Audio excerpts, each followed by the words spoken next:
The indie game marketing landscape has become a confusing battlefield where developers either just avoid marketing entirely or copy tactics that don't align with their audience, leaving countless great games going undiscovered. Now, this is where our guest Andrew Pappas comes in. Andrew runs RenGen Marketing, and he is also the host of the Indie Game Movement podcast. So he brings a unique perspective shaped by entrepreneurial principles and deep game industry expertise.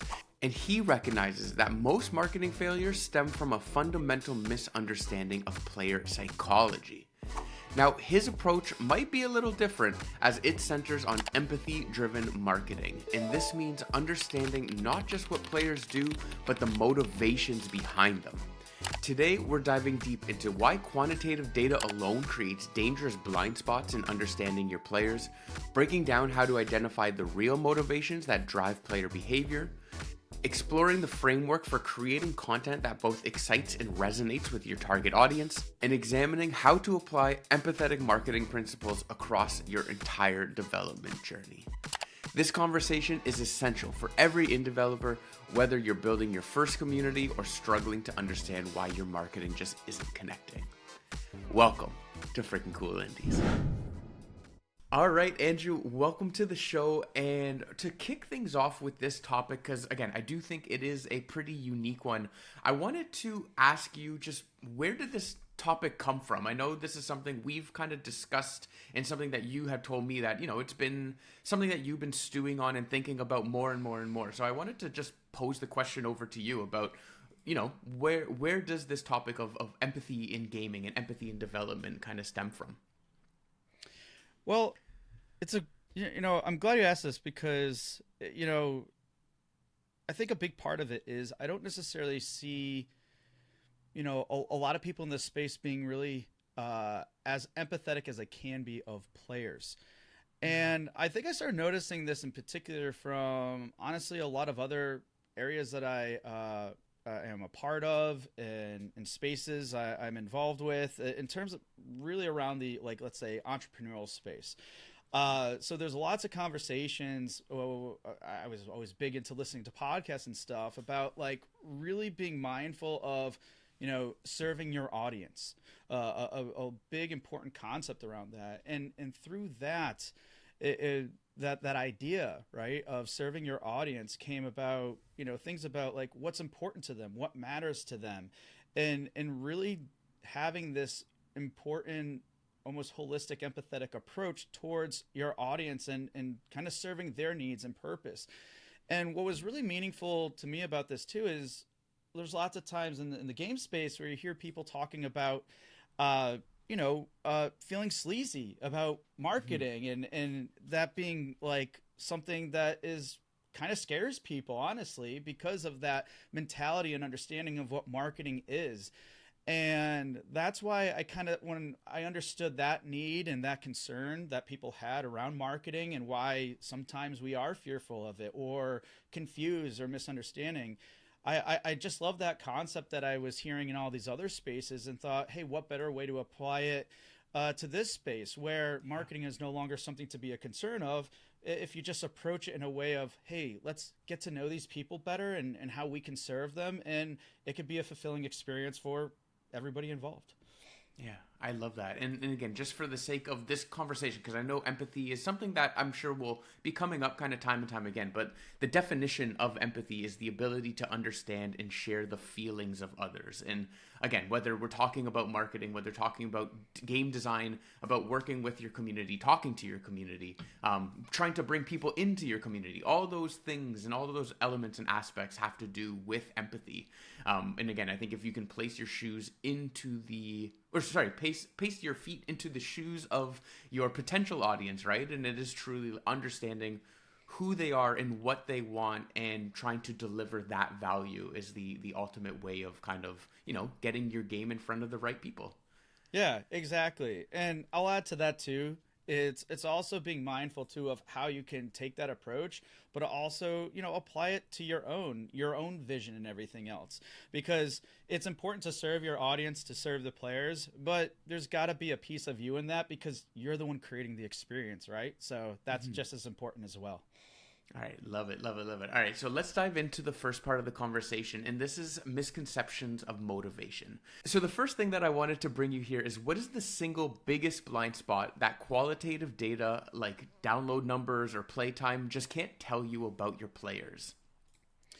Yeah, no, that's a great question. And the key thing that I've always noticed here is like, it doesn't really tell us anything about why. Or like, why are players, why are they these numbers so popular and everything else? It gives us an indication, obviously. It gives us some data to say these are popular because there's massive amounts of volume here. But in that, there's nothing else to kind of tell us why. And why is so important? Why people are doing things is really kind of the first question we can start asking to kind of digging into getting to know the audience more. And because that leads to a lot of other important things. But when we're just looking at the quantitative data, it's giving us an indicator. Clearly, there's things like demand and popularity, or trends going on. That's definitely helpful information to kind of steer us in the right direction, so to speak. But after that, we potentially get there's that potential to get lost, and without additional clarity or understanding, that's when a lot of times we might get stuck in terms of really understanding the market more, in particular understanding the audience more. Gotcha. So basically, it's again, it is asking the question, why are people enjoying it, not enjoying it, playing for 5 minutes or playing for 5 hours, right? Is that, am I on the right basis here of just kind of peeling away those layers of why?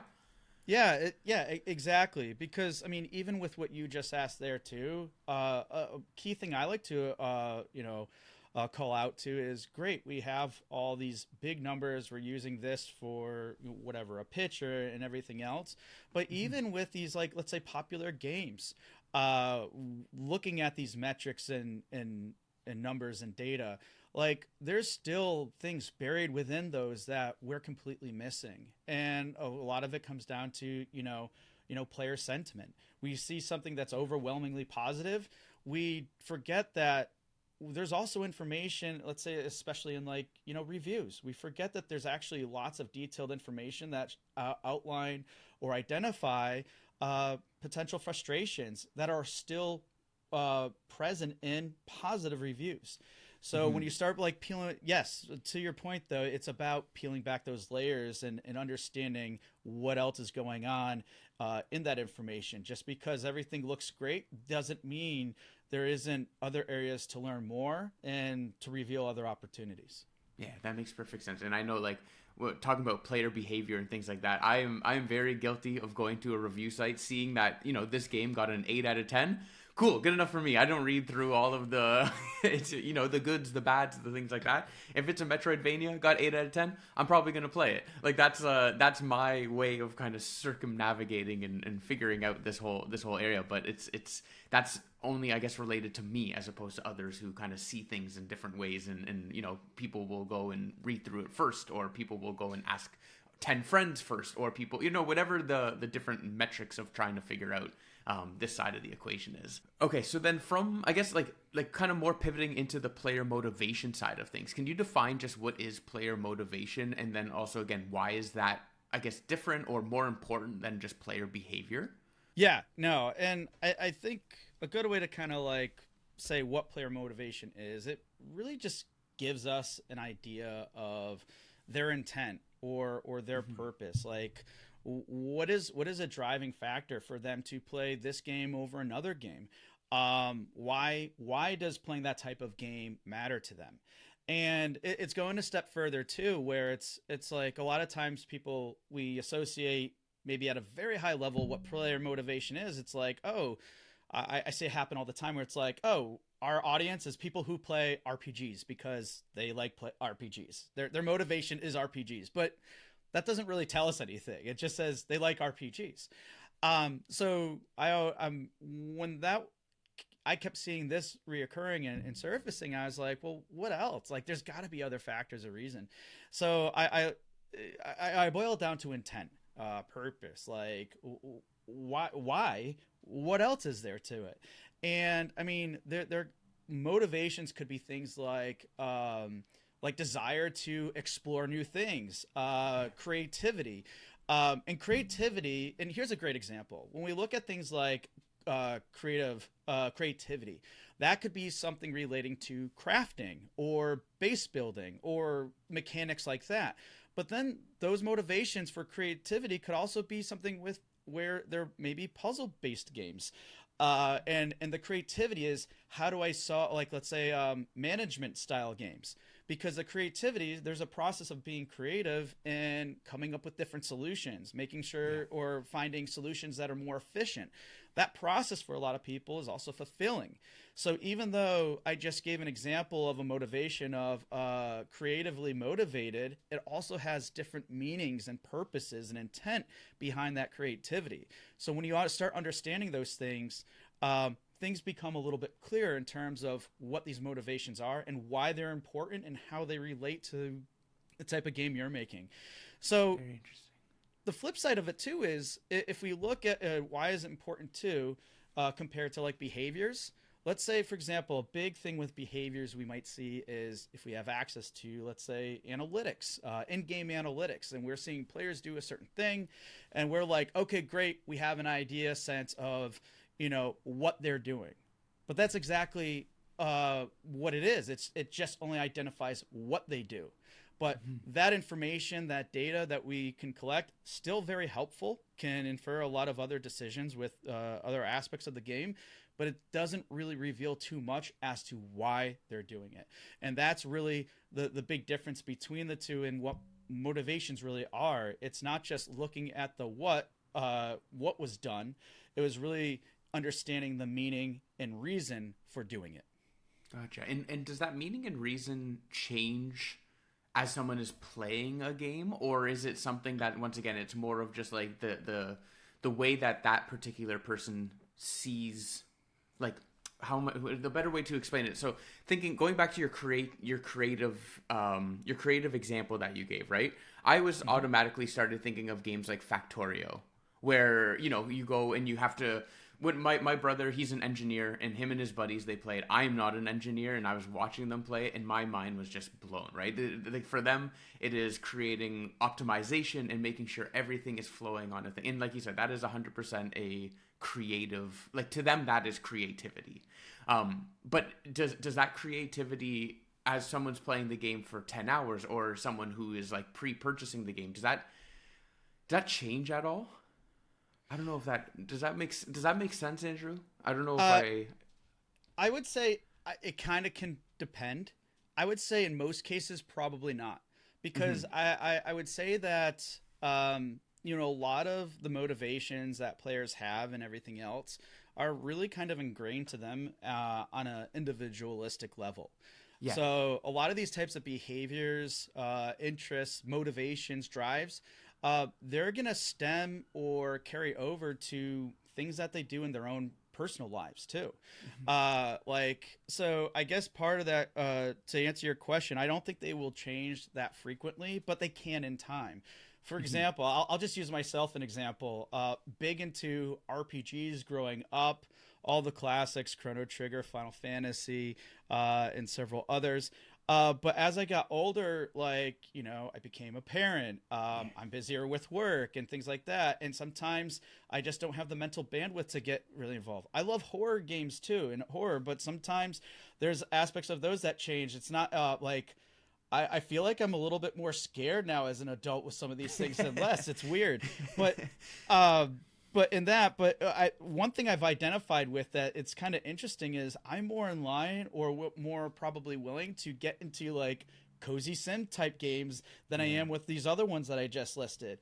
So I think some of those drives, motivations change in time. It could be a reflection of maybe my surroundings, maybe how things change in my life and stuff. So that's just going to be my take of it. I'm sure there's lots of different ways to approach it. But so the short answer is I think they generally don't change, but in a longer breadth of time, they will. And you could probably see some of those things happen with, let's say, different generations, for example, and those type of players. But in most, they're going to be kind of firm where they are, and they might just shift a little bit over time. But I don't think they Yeah. change too much.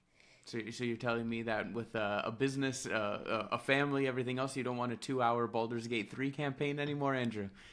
Just I still am bummed that I got Dragon Quest 11 and probably only completed like 10% of that game, but understandably so. It's a big one. I'm with you, buddy. I'm with you. Again, these more bite-sized games, that's for me as well. 100% have become like that's my jam now. I just don't have the time and energy, but I still enjoy them and love them just as much. Yep, exactly.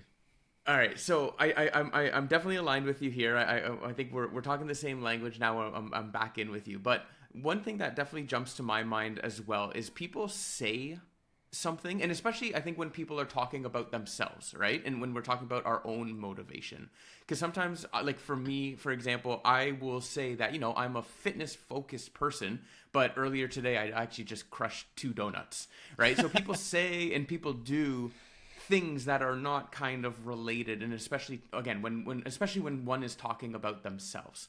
So is there, I don't know, do you have any advice? Is there a way to kind of just like weed out some of that misinformation when you're trying to narrow down that audience and get in touch with the right people? You know, Depending on how you approach it in general, I'd say it can be really difficult because people have a very hard time articulating this in a lot of cases. Also, um, your example is a perfect one. Because as you're asking the question, I was thinking like something similar. It's like I might say one thing and do another, and Yeah. and it's like that. I've been in that situation with you before. It's like I'm health conscious, but yeah, I crushed. Let's not even say some of the things that I decided to eat. Um, but still, there are some regrets. But at any rate, yeah, you're right. So, when players are saying one thing, and doing another, the best way I could kind of approach this, even though it doesn't necessarily directly have the best solution, I would say, is, just kind of look at their actions and infer on what those actions might mean. And in some cases, you really got to take that with a grain of salt. I'll give an example as to why. From the best of my understanding of this situation, and I don't really mean to like call anything out. I don't think anything was done poorly here, but if any of us can recall Star Wars Battlefront 2. Yep. Yep. And from what I understood with that was that, for some quick context, they came out with this game, strong IP, great studio behind it, all these things going for it.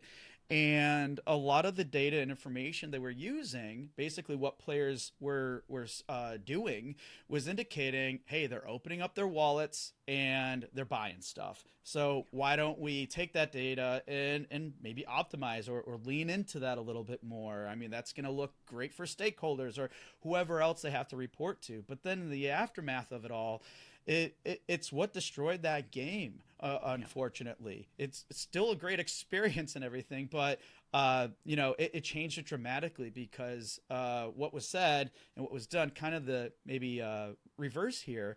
But that's like kind of a classic example of where to be careful, and that's where this can get tricky. So I would say when that's happening, and trying to understand. That's why I think it's so important to kind of go through this process, or at least even at a high level of empathy, understanding the motivation behind things. Like what do you, because when you put yourself in those shoes, like, all right, think about, just because the actions are saying one thing, if you let in with that, even though their actions are saying something, but what is possibly driving those actions? Because just because they're doing those things, maybe they don't feel like they're being nickel and dimed. Yep. If that's the indication, then understand that root cause, or that root the root behind that, in terms of why are they making the decisions behind that, and what's inferring that. Because if you lean into that, now it's not a matter of them feeling like things are fair in practice. Now that shifts to the negative, where I feel like I'm being nickel and dimed. They're trying to squeeze everything out of me. I'm not enjoying this because I have to keep paying to enjoy this experience. It's not worth it for me. There's too much friction. I'm just upset. And I think that's the way to go about it, is understand, just because those actions are there, again, having that understanding, the motivation and empathy behind it, and putting yourself in their shoes is really going to help you understand whether or not you lead into information like that or not. Yeah, and I remember that whole case. I actually really enjoyed the game. It's a great game. But what they did with the microtransactions, how much people, I guess, rebelled against it, and then I think at the end of it, they kind of just gave everything away. If I remember correctly, they kind of opened up all their loot boxes, gave away the characters, let you play as Darth Vader, all that stuff as well. But yeah, that was a very big turning point for EA in my opinion. Okay, so this is so far we have spoken about kind of from the game perspective, right? Purchasing the game, being part of the game here. But how does player motivation help inform choices kind of prior to that? Things like even just getting wish lists or having someone decide if they want to follow you on social media. I'm guessing that this empathetic approach is something that we want to have more holistic, so that people, everything is aligned from X or Blue Sky all the way through to game launch is what I would suspect on my side. Yeah, absolutely. And it's a great thing to think about too, because lots of times when we're thinking about motivations, it's typically going to be, we're looking at it from the game itself, right? As you stated. But when we're looking at things from outside the game and what that experience looks like that we're creating for players, that's a way I like to phrase it. Like, yes, you have an in-game experience, but then what's that experience like because for a while, especially most of us with the project in development, they're not going to get their hands on a demo potentially for a very long time. So what does that experience look like, and how do we guide them and give them that right idea of what this experience could be or will be, is a better way to look at it. And I really boil that down into, in terms of, how you're presenting the game, what information you're presenting, how the content itself, visually and even textually, is being communicated. And what's also important about this too, one of the biggest things that I see a lot of people are really good at is creating content that excites. That's really the key and most important thing to do. But where I think a lot of people can go a little bit further and deeper is creating content that excites, but also aligns and resonates with them. And that's where the motivation aspect comes in. So if we go back to talking about what we discussed a moment ago about motivations, what they are and what they could be, like the creativity side of things, how can you communicate, let's see, and align things about your game? Let's say communicate aspects of your game that show that that creativity behind it, right? If you're communicating that way, and that, hey, this audience has a strong motivation for creativity, whether it's solving problems or building stuff, DIY type stuff, right?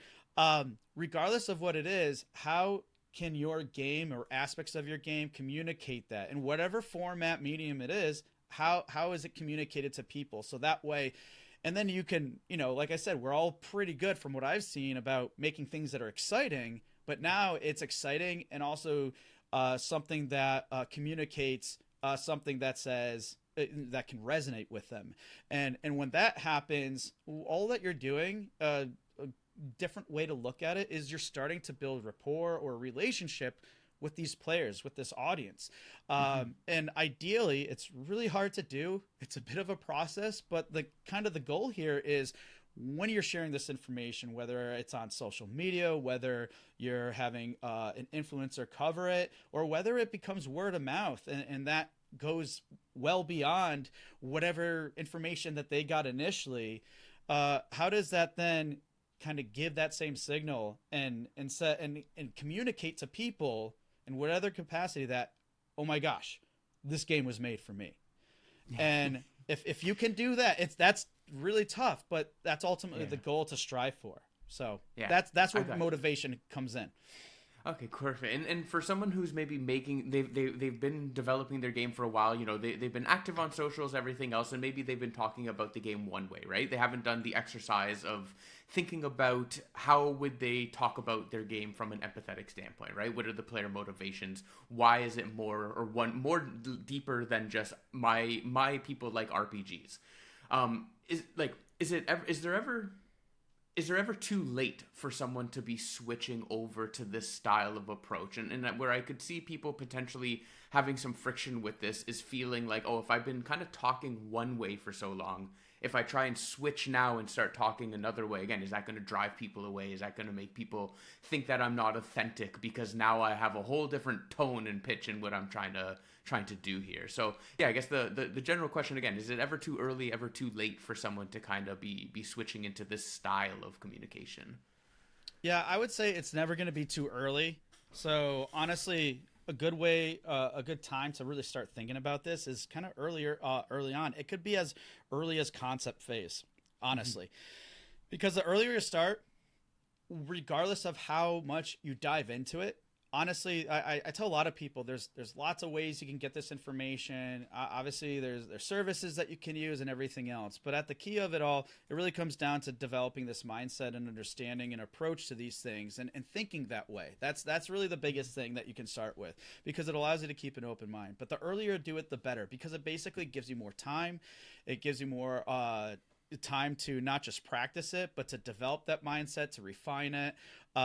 It's no different than, like, exercising. Like if you have a goal of, you have a special event, I don't know, a wedding or whatever, and you're trying to hit that weight loss goal or something, right? If you wait a month before that, it's you might make some progress, but maybe not where you want to be. So that's, I say, earlier. In terms of too late, I mean, I would say a lot of these types of insights or information that you can learn in time, uh, you know, I would say there is a time too late when, let's say, maybe the project is really well full in development. And again, there's lots of ways you can use this information, whether it's informing development or marketing strategies or, awareness efforts and stuff. There's going to be a point where you might not want to shift gears too much. I would say anybody in that position, if you're already doing something and you're getting some momentum and traction and stuff, then it's probably best to keep on that track and maybe refine or optimize some of those things a little bit. But I think there could still be improvement, but you don't also want to, like, shift way too much, because you could be sending maybe mixed signals to people. And if that gets to that point, you don't want to create unnecessary friction or confusion with people too late in the game. Because if you're like, let's say, oh, we know they really like this, and let's say it doesn't land for whatever reason, then again, you could be creating unnecessary friction. I want to dive into some more tacticals, maybe some more how-tos, and I think the first one that I have is: do you have any good exercises that a dev might potentially start to think about, or start to do, to be able to put pen to paper and, once again, like, peel away or start asking a couple layers of those whys, to figure out, I'm building this type of game, but now I want to know a little bit more about that motivation. Do you have any exercises that you would recommend or potentially talk about? Yeah, I would say, like, let's say to really dig in, get a better understanding of, this motivation, how to go about doing it. I think the biggest thing that can be done is, we all, I mean, first it's market research, right? And that's a big, sometimes scary word for people and whatever. But again, the way I like to approach it is, it's not just market research or audience research. It's really about, like, how do I understand my audience more? I want to get to know these people. And in doing so, I can, like I said before earlier, is, really cater that experience and make it fulfilling for them. And I probably enjoy the process too as a creator. So what are some good ways to do this? The first, I would say, is getting comparables or game comparisons and such. Now, but the thing here I would outline here: don't just look at other games that that were solely just inspired. It's still important, but that, or let's say solely just looking at the genre and game mechanics. The reason I call out to this, those are still important. You want to still stay in line to a degree, but a lot of times I've noticed that people with comparables, those games kind of give off a different vibe. Maybe they have a very different type of art style that's different from yours, and that might attract a different type of audience or cater to a different type of audience. So and then because of that, like, environments, maybe there's themes, maybe there's a lot of other things, but really assessing that overall vibe and seeing how that also relates to the mechanics. Because if we just look at the mechanics alone, there's a lot of things we might be missing out, and not fully understanding or realizing that those are also probably very important components too. That reasons why some of these players like the types of games that they are. Hmm. So I like to be aware of that. And again, when it comes to comparable, like using just looking at the process differently, not exclusively on mechanics, but also looking at what else is going on. What else is your game doing? How does it really get people to dive in there? And once you get that list, once you get a kind of a comparable list, and 4 to 5 games, really, ideally that are as close to your project as possible, vibe, aesthetics, themes, where you can, as close as possible, then take that list and kind of start diving into those games, like the reviews, and even you could punch those games into and do a search on Reddit and see what people are saying about that. Hmm. Like, very accessible, very everything. And I get it. It can be a lot to go through these reviews, but there's so many interesting things that are being revealed there, that we may get into in a moment, I'm sure. But there's lots of information there, and that's going to start the process of giving you an idea of not just how to do it, but why you should do it. And again, there's lots of cool, interesting things that we find. Everything from opportunities to ways to better serve that audience. I love that. And then so if I was building a brand new game, I don't have a big community. I'm fully bought in on this kind of driven approach here. What would be some of the first places you would tell a developer to go to start gathering that feedback? I know you had mentioned Reddit game reviews. Is that kind of a great starting point, or any other places that you'd want to again point them to dive in on? Yeah, I mean, honestly, I would say it would be Steam reviews or any place that has reviews, essentially. Um, like really going into there. I know that there's some tools that maybe can help aggregate some of that information too. I don't know them off the top of my head. But otherwise, it would be Steam and Reddit. And again, what you're looking for are like, you don't have to like worry about engaging or anything like that. It's really just looking at what players are saying about the experiences that they're having. Like, because if you think about it, players that write reviews, there's a lot of good reason. There's lots of players that aren't Yeah. writing reviews. So the ones that Yep. are, they have something to say. And eventually as you dig in, you can figure out what to say. So I would say it's really as simple as that. And anything that Steam reviews, other review places, and even Reddit, various communities within these games, and even outside. What are those people saying outside of that too? Yeah. It's really about digging in there, and anything else that's somewhat related to that. I think what people are saying, maybe influencer channels that are covering certain things. There are lots of places to kind of collect this information, and you don't have to go nuts with it, but just doing a little bit of it is, and monitoring this stuff and just becoming familiar is really going to give you a lot more to work with, and again get that process going and that brain working in terms of how do I be more empathetic and understanding Yeah. of this audience.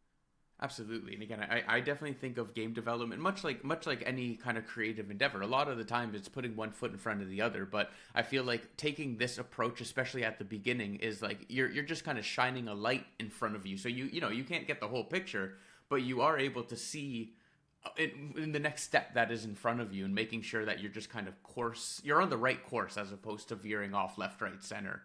And I think that for me is like why that market research, everything else is so important.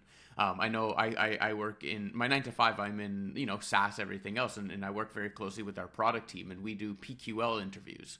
So these are like PMF interviews, product market fit interviews, and it is a similar tactic where we're talking to our customers, and we're trying to figure out their motivations, so that while we're building things, we're building in that right direction, as opposed to trying to be like, if I put in this one feature, like all of our problems are solved. But it's more so just understanding the underlining aspect of who is using our platform. And I'll add, you make a good point there too, because I have heard stories and seen this before where people do that. They really lean into a certain aspect, and let's say whether they did the research or not, Sometimes, things can change and shift, and later on, it's hard to make that shift, and sometimes it gets to a point where like, oh, this wasn't sustained because things decided to change in a different direction. That's one of the reasons why they talk about smaller dev cycles are really important, because if you're making a project over 10 years, a lot can change in 10 years. So it's hard to hang your hat on something for a big project that's long versus something that's smaller, because you're going to be more in line with kind of either the trends or the need and desire from players up to a Yeah. certain point. When a dev is reading through these Steam reviews and forums that they're finding about their related games, what are just some of the specific phrases or maybe types of comments that they should be paying attention to? So I would say the main types of comments you are looking at and for are anything that identifies frustrations, pain points, right? And then or things that satisfy them. If you want a particular word, actually, just as an example, satisfy is a really good one. And again, it might differ depending on certain types of games, but let's say, for example, management games, and maybe city builders and things like that, but management in particular, satisfy is really a good like kind of keyword to look out for and identify, because sometimes it's like trial and error. Sometimes you'll find, oh, this is a good word, and you realize, oh, it's derivative of something else, or I get like it's hard to filter out or something like that. But satisfy is like one great example. Frustration can be a little bit different, but you'll pick up on certain. But I think as long as you're looking at those main ideas and concepts of frustration and fulfillment or satisfaction, you're going to start then picking up on phrases yourself to identify on what means something that's positive or what means that's something that's negative.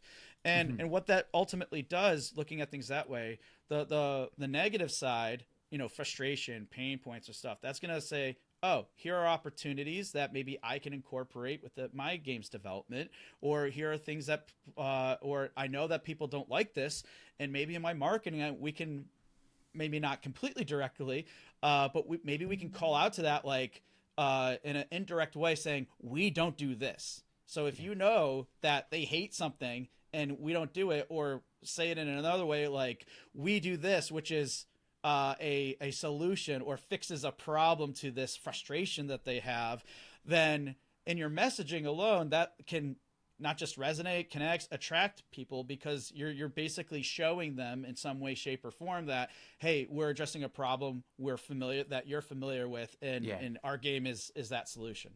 So, Andrew, when you're working with a client and you guys are kind of doing this exercise, trying to understand and unpack who are the players, are you recommending that they go as deep as finding members of the community and maybe having a one-on-one interview with them just to understand them as a player more? Or, is a more holistic, sending a post in their Discord or to their email newsletter community? Like, is that kind of good enough, if you will? Um, I think, yeah, I mean, ultimately those things are helpful. With a lot of the work that I do, it's really kind of just taking some of those, places that I mentioned before and aggregating all that information, because you could do a lot more at scale. But that said, there's still value to be had in, essentially maybe doing one-on-one interviews. You could do surveys even and things like that. And ultimately, however you approach it, that way, it can't. The reason why I think a lot of times we don't necessarily lead or use that method that often is because, it takes some time to coordinate with some people that I work with. They simply don't have those level of communities that like, because think about it, like maybe that's hard to coordinate, get the people to actually that are interested in doing a survey. Maybe you need to incentivize them a little bit, and you don't necessarily have means or funds to have a proper incentivization that can get you the results you're looking for. There's lots of potential blockers essentially for that stuff. But sometimes I would say then it's just about like having an open conversation, or whether you have a community manager or it's you yourself, just be more engaged in those conversations and have them kind of like pop up organically, other than to be maybe something that's a little bit more formal or come off as such.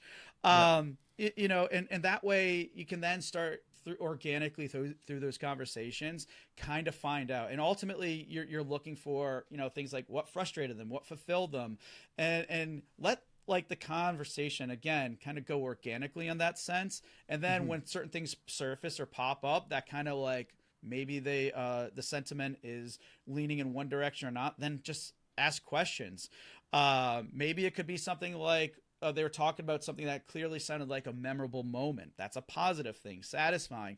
Like ask them then, oh, that's really cool. What about that did you like the most? Why are you telling me about it? Maybe, I mean, I get that you like it, but like, why did you want me to know or whatever? Maybe it could be something like, why are you sharing this with others? Like, or at least start asking that question internally. Why are they sharing with this me? What does it mean? And what else can I understand about it to maybe I could use this information and apply it somewhere that's going to be beneficial. That's how I would go about it because there can be a lot of coordination. There can be a lot of certain types of design with surveys that's really in depth. You don't want the conversation to go one way. You don't want you to potentially have a biased point of view to get the answer that so I would say just keep it organic and open, and that's probably where you're going to get the best stuff if you're doing that type of approach directly with your players in your community or elsewhere. Yeah, that makes perfect sense. Again, I know, you know, getting people to show up on, in whatever it is, a one-on-one call or getting people fill out a form is much easier said than done. And the last thing you want to do is, oh, I only got 2 people to show up, and now I'm only biased to what those 2 people had to say. And now you're kind of putting it there as opposed to trying to get a wider, you know, unbiased approach, because these are just people who are posting their reviews or posting their thoughts without you having to kind of prompt them for it. Yeah. Beautiful. All right. So now that we have our key qualitative insights, what's the next step? What are we doing with these? How are we turning these into action items that will potentially, you know, affect the development of my game or affect the way that I'm pitching or talking about my game to the audience? Yeah, so I would say kind of the next step, you've gone through this process of understanding your audience, learning more about them in whatever way possible. Once you have some of this insight, I would say that the next step is really kind of aligning those motivations and insights to aspects of your game, of your project, and let that then inform how you communicate. So because it's like, again, we'll use that creativity example. If you know that let's say you're making a management game, and we know that a big thing is like they're very solution oriented, efficiency, optimization, all that stuff. That's like what gets them excited, and they want to do more progression, keeps them in the game. All these really cool core motivations that align really well with this particular mechanic that you have, and it's a core gameplay loop. Well, now you want to kind of take those 2 things and then kind of brainstorm what are moments that communicate this well. Maybe you could communicate that in a video clip, maybe something like that. And because again, once you understand and know these things about your audience, and then you pick out that key thing in your game, that's essentially alignment. That's essentially aligning something in a way that doesn't just excite, but also resonates with them. So it's taking those 2 things and putting them together. And another good way to kind of do about this too is look at your game and kind of like think of ways, how do I chop up the experience? So what are maybe there's lots of other things in there that you didn't account for. Maybe your management game takes place in an Ewok village, or something, right? So maybe, or a cozy village, let's say. Yeah. But so maybe that village itself, in this, what, I'm sorry, my brain's going on a tangent of like, oh, this could be a fun game. I'm not gonna lie to you. I was thinking the same thing. I was like, hey, Ewok simulator. I'm in, honestly. Bring it on. But okay, so we identified that alignment, right, with maybe that motivation and audience, depending on how it's structured, how you looked at your research comparables and stuff. But now we have that other component, this village, this cozy treetop village. Well, what else are there things about why how does this resonate? Do we know anything about our audience that maybe this type of thing could resonate with? A really great applicable example of this is the game Strange Horticulture. Forget the publisher, unfortunately, but I remember them calling out that in Strange Horticulture, one of the things in their processes that they wanted to do with their marketing was, we don't want to just go to the normal channels or like, oh, it's an indie game. Oh, it's this type of a game. Let's go to these channels and focus on that audience. They're like, we want to get people that actually get the game. So they looked at it in various different ways that were really cool. Like, hey, let's it's about plants. This game's about plants, made up plants, but plants. So maybe we hit up people that love taking care of plants and know a lot of different things about plants and stuff.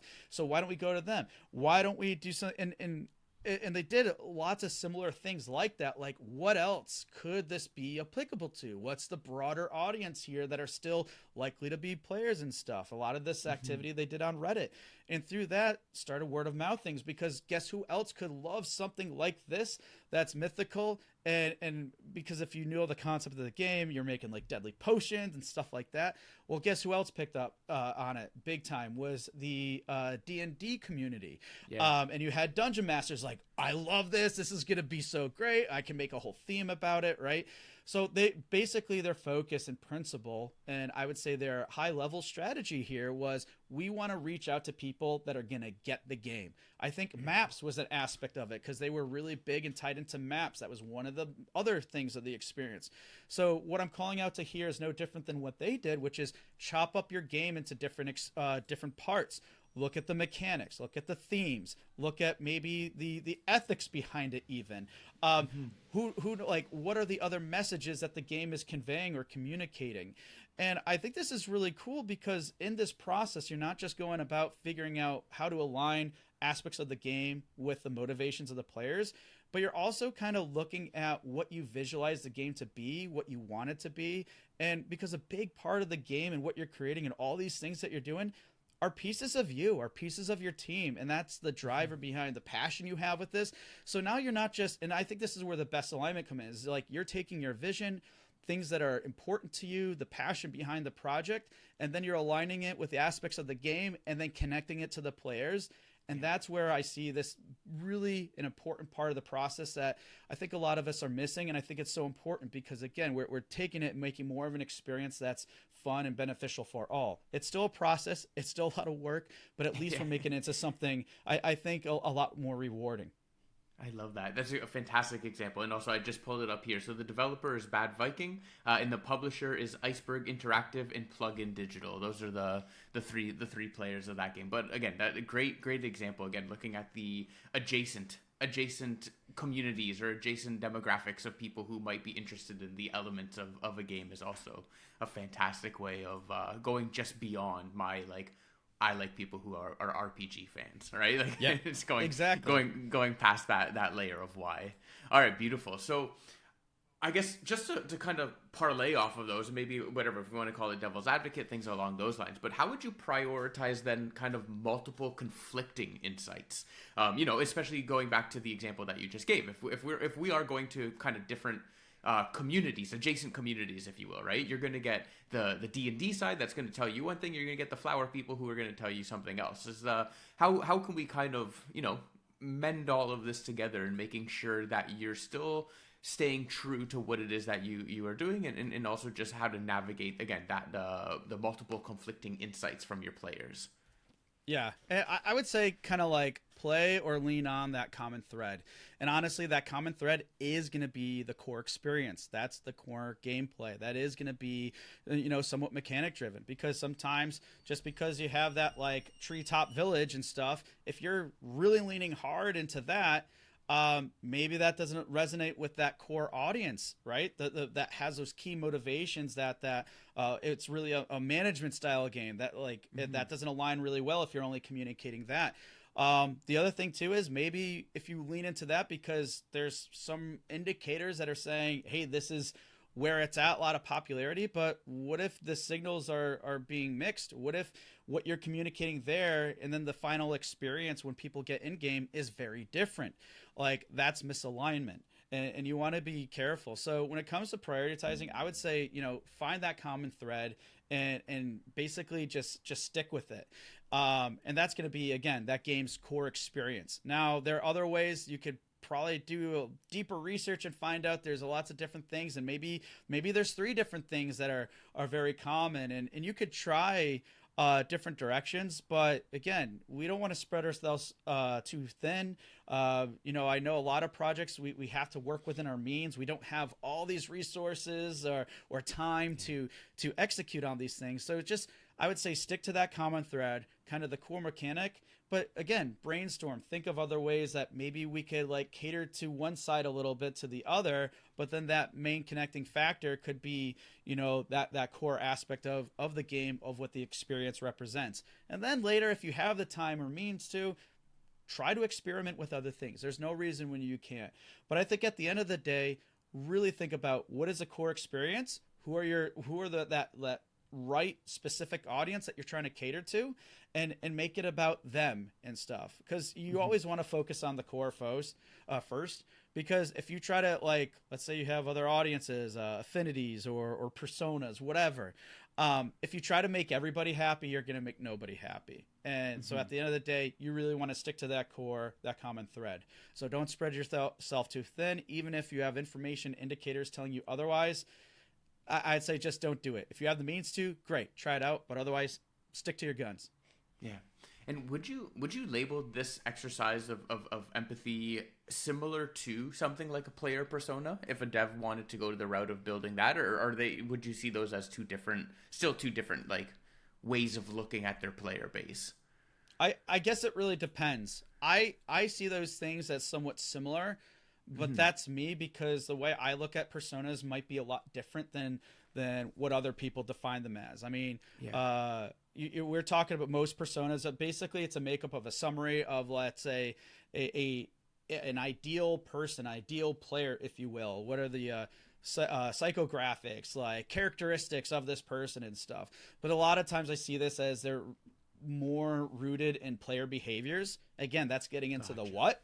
Whereas I tried to look at it as the why. Like, okay, we got the what, but what else? What is that why and other things? So that's how I kind of differentiate. So I would say, and plus, and even in most industries too, you really want to take personas with a grain of salt.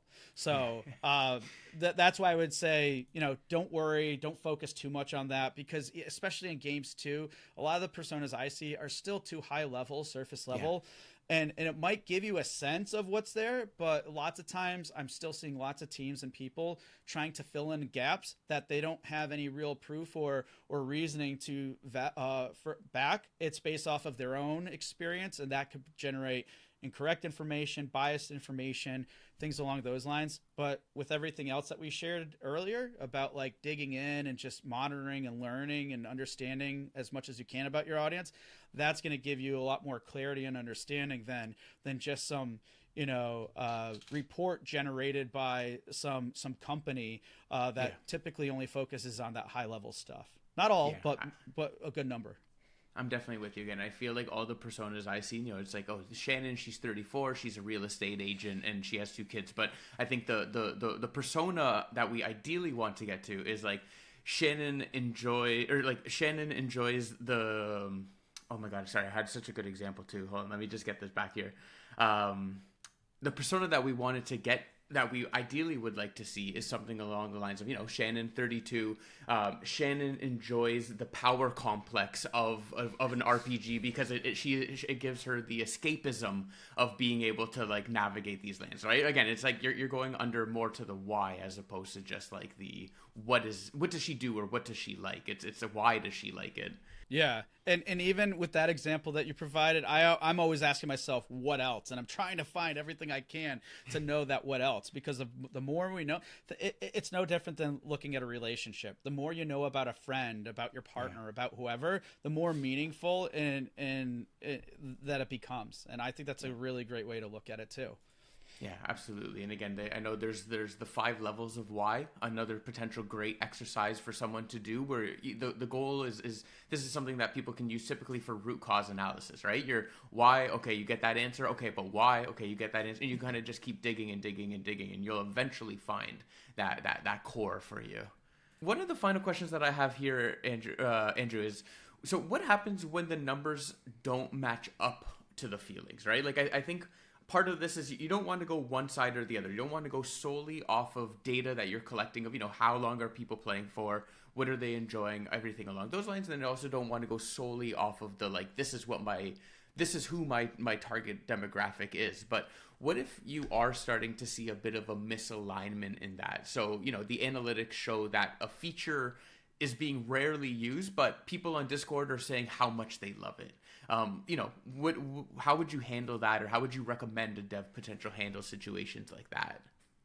Yeah, that's a really good question because that can surface a lot of times, and it's like there's this conflict. You're like, I don't understand.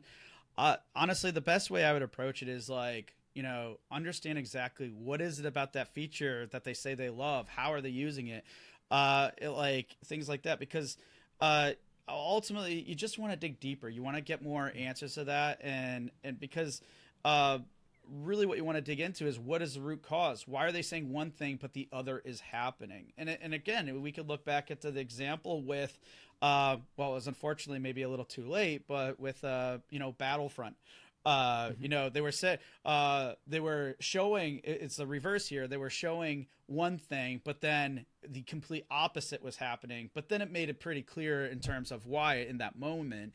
But really, you want to dig deeper. You want to find out, ask questions as to why, and ultimately get to that root cause. Like maybe there's something in there about that feature or element in the game that is maybe it's serving a different purpose than it was originally intended. So because you might be looking at it from your lens and not theirs, that's why you want to dig deeper, find out more information, because maybe that could be a new type of feature. Maybe that's something like, wow, I didn't think of it this way, and now it's actually improving the experience clearly. And if I took it out, it could be, or maybe you take it out and then everybody just shuts up and they don't say anything. Yeah. That could be it too. Ultimately, dig deeper, understand like with that trying to solve any problem, understand why it's happening and what the problem is, then you can start addressing it. But you don't, it's no different than a car. Your car's making a noise, don't just like throw parts at it or whatever. You want to understand more about what's going on. Maybe there's other signals, other information that you can kind of narrow down what the situation. But the second you start throwing parts, you're probably wasting a lot of time and money. Yeah, yeah, I'm with you, man. All right, beautiful. Is there any other things on your side here, Andrew, that you wanted to bring up? Something either that we missed, something that you wanted to cover, something that you just wanted to double tap on and double down to make sure that the audience has it as clear as possible here? Yeah, so I would say for some key takeaways, from this, one, do market research. Again, it doesn't have to be scary or anything. The best one I could say lead with is just take a moment, think about your players, whoever they are, your audience, and put yourself in their shoes.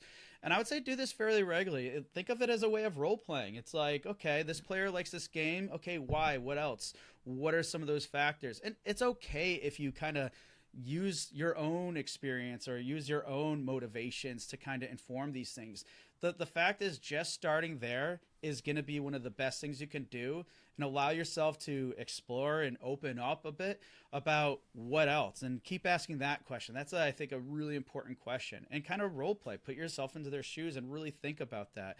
And then as you start doing that, and you're gonna have this new mindset, new idea on how to look at things, and then when you start doing stuff like reading reviews, hanging out on Reddit, you're still gonna have that open mind in terms of, oh, that's interesting. And then again, the gears are going to get flowing.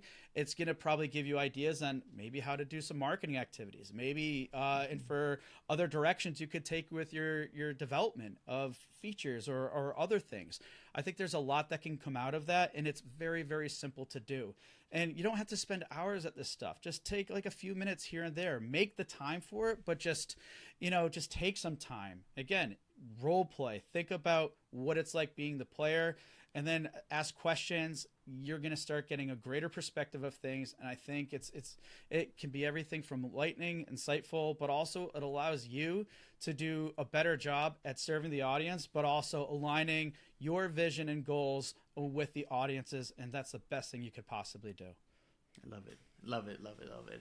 All right, Andrew, before I let you go, I end off all of my episodes by paying it forward and allowing my guests to shout out another indie dev, an indie game, an indie project that they've been loving, so that, again, we can give them flowers and just continue to promote this amazing world that is indie game development. So I will pass the mic over to you if you have a project that you would love to shout from the rooftops.